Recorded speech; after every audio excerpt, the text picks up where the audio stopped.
안녕하세요. 영준이의 태국 뉴스룸을 시작하겠습니다.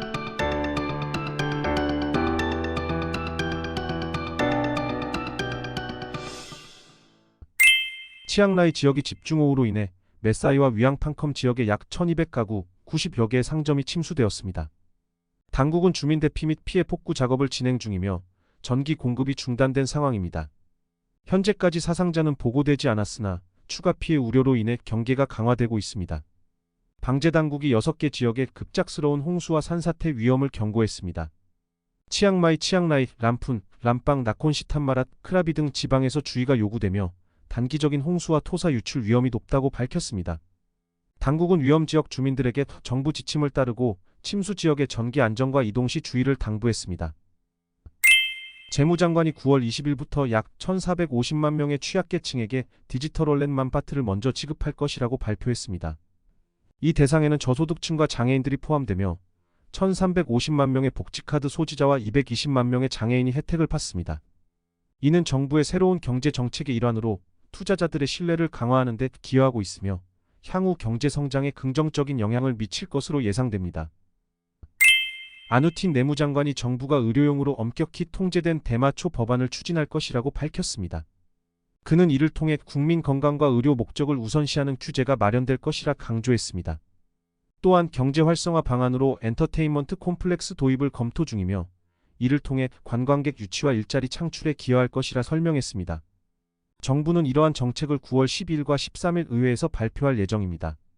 정부가 방콕과 수도권 홍수 방지를 위해 인공섬 프로젝트를 추진하고 있습니다. 이 프로젝트는 태국만의 9개의 인공섬을 조성하고 이를 방조제와 수문으로 연결해 홍수 방어선을 구축하는 것을 목표로 합니다. 민간 기업이 99년간 토지 사용권을 얻는 조건으로 투자하게 되며 관광지 및 스마트시티 개발도 검토되고 있습니다. 프로젝트는 기후 변화로 인한 해수면 상승에 대응하기 위한 장기 계획입니다.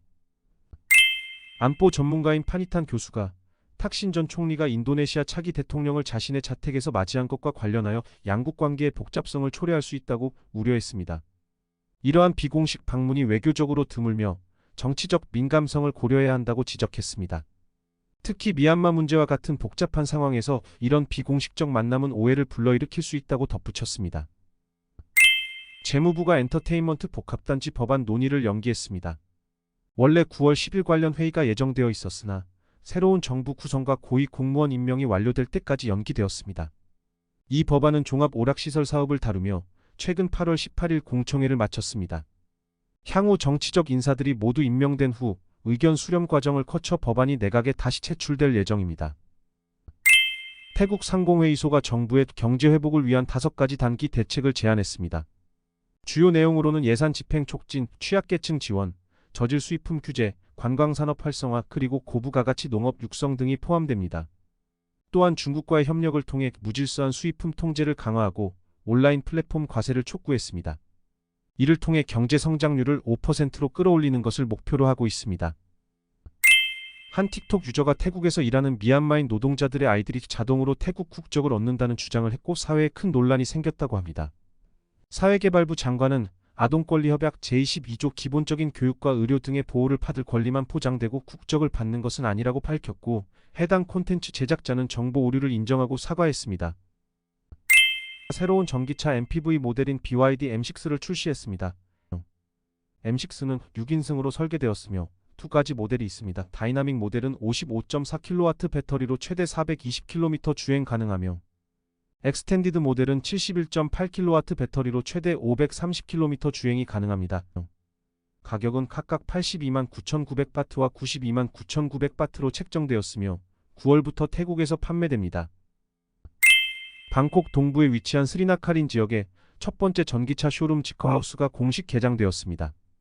이 쇼룸은 프리미엄 전기차 브랜드 지커의 차량을 전시하고 판매 및 사후 서비스를 제공합니다. 개장 기념으로 지커 X 모델을 구매하는 고객에게 다양한 혜택이 제공되며 추가로 새로운 쇼룸이 방콕의 다른 지역에 곧 오픈될 예정입니다. 한 여대생이 타냐부리 경찰로부터 음주운전 사건 처리를 대가로 성행위를 강요받았다고 폭로했습니다. 경찰은 1만 바트를 요구하며 이를 거절하면 더 큰 벌금을 부과하고 체포할 것이라 협박했습니다. 이후 여대생은 성행위를 강요당한 뒤에도 계속 협박받았고 결국 여성보호단체에 도움을 요청했습니다. 사건은 현재 경찰 조사를 진행 중입니다. 경찰이 빠툼타니 주에서 방콕으로 마약을 운반하던 3명의 청년을 체포했습니다. 경찰은 현장에서 60만 정의 야바와 메스암페타민을 압수했습니다.